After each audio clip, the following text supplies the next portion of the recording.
Hi, it's Steve. Today we'd like to show you how to change the rear leveling leg on your Range.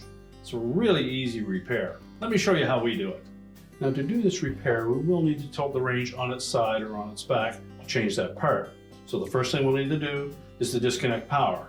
Once we've done that, we'll pull the Range out far enough that we can tilt it on its side or have somebody support it while you change the part.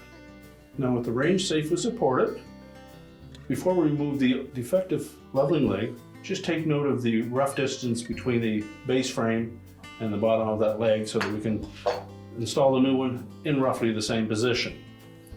If it will turn out by hand, simply unthread it.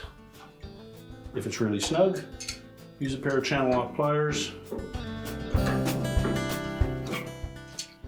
Discard the old one.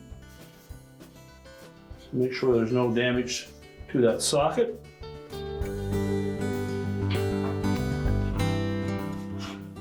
And carefully thread the new one into position.